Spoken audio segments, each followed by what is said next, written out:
कांग्रेस की भारत जोड़ो न्याय यात्रा मणिपुर में एक दिन की यात्रा रही, जिसमें 107 किलोमीटर का सफर तय किया गया। चार जिलों को कवर किया गया।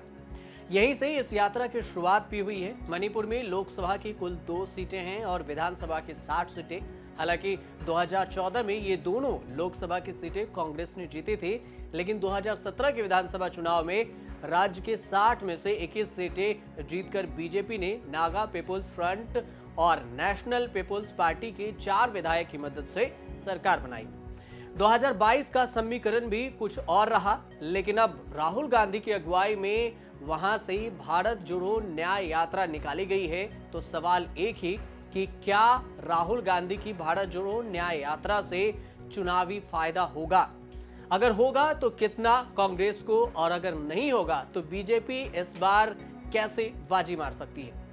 इसी सवाल को इस पूरे वीडियो में समझते हैं कि मणिपुर में कांग्रेस का क्या समीकरण बनता है।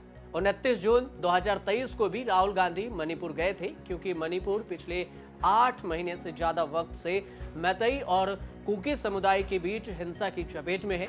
मीडिया रिपोर्ट के मुताबिक अभी तक हिंसा में 200 से ज्यादा लोग मारे जा चुके हैं। सबसे ज्यादा चर्चा भी मणिपुर तब आया था जब हिंसा के दौरान 2 महिलाओं का नग्न वीडियो वायरल हुआ था।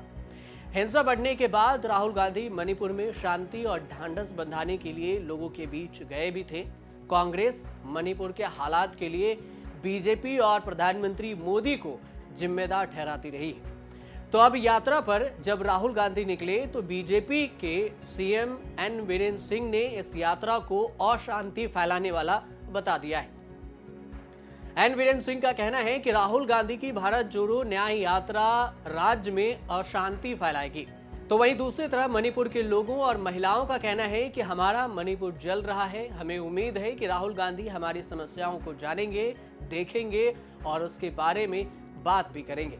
राहुल गांधी भी यही कर रहे हैं। मणिपुर की यात्रा के बीच से जो वीडियो निकल कर आ रही है, उससे तो यही लग रहा है कि लोगों के बीच राहुल गांधी की लोकप्रियता बढ़ी है। लेकिन क्या ये वोट बैंक में बदलेगा, ये भी एक अलग सवाल बनता है, क्योंकि भारत जोड़ो यात्रा के पार्ट 1 के बाद भी कांग्रेस को 3 राज्यों के विधानसभा चुनाव, राजस्थान, मध्य प्रदेश और छत्तीसगढ़ में झटका लगा था। वहां पर कांग्रेस जीत नहीं सकी। माना जाता है कि पहली यात्रा से राहुल गांधी की छवि बेहतर हुई है, उनका राजनीतिक कद भी बढ़ा है। इसलिए यात्रा का दूसरा पार्ट भी लॉन्च किया गया, जो मणिपुर से इसकी शुरुआत हुई। मणिपुर में राहुल गांधी की यात्रा के लिए भारी भीड़ भी उमड़ी है। सड़कों पर खड़े कई लोगों के हाथों में कांग्रेस के झंडे भी दिखे।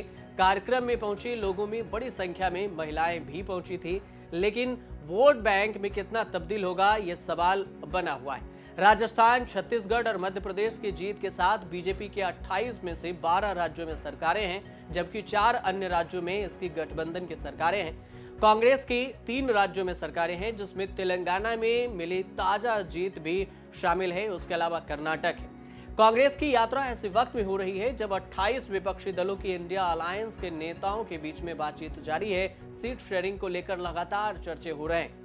चुनाव के इतने नजदीक हो रही इस यात्रा पर कांग्रेस का कहना है कि ये यात्रा चुनावी नहीं है, बल्कि वैचारिक यात्रा है और इसका चुनावी राजनीति से कोई लेना देना नहीं है। लेकिन सवाल यहाँ पर एक ही उठता है कि जब यात्रा चुनावी नहीं है तो मणिपुर जाकर क्या करने की कोशिश कर रहे हैं राहुल गांधी? पूर्वोत्तर राज्यों के जानकारों का मानना है कि पिछले 9 साल के अंदर बीजेपी ने पूर्वोत्तर राज्यों में कांग्रेस को पूरी तरह से साफ कर दिया है। 2014 में जब नरेंद्र मोदी पीएम थे, तब पूर्वोत्तर के ज्यादा राज्यों में कांग्रेस की सरकार थी।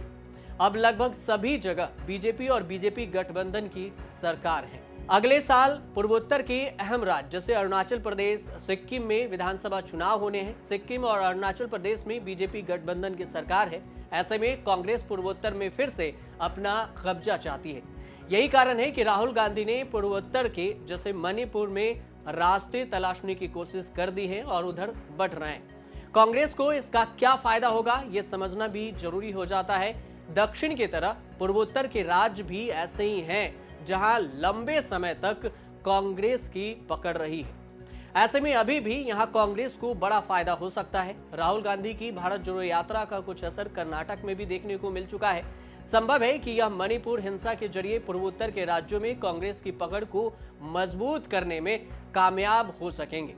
इसके जरिए वह जनता के बीच जाकर ये बताने की कोशिश करेंगे कि बीजेपी की सरकार पूर्वोत्तर राज्यों में हिंसा रोकने में नाकामयाब रही है और इसके चलते लाखों लोगों को परेशान भी होना पड़ा है।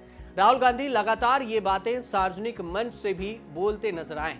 राहुल के साथ साथ सोनिया गांधी भी मणिपुर का मामला उठा चुकी हैं। इस तरह से अब पूरी कांग्रेस बार बार मणिपुर हिंसा का मुद्दा उठाती रही है। इसके एक तरफ राष्ट्रीय स्तर पर यह मुद्दा हावी रहेगा, तो दूसरी तरफ पूर्वोत्तर राज्य के लोगों को कांग्रेस ये भी एहसास दिलाना चाहेगी कि वह उनके मुद्दों को उठा रही है। यात्रा के दौरान राहुल गांधी ने मणिपुर में यह भी कहा कि समझता हूं हिंसा में अपनों को खोने का दर्द कैसा होता है और खोने के बाद कैसा लगता है।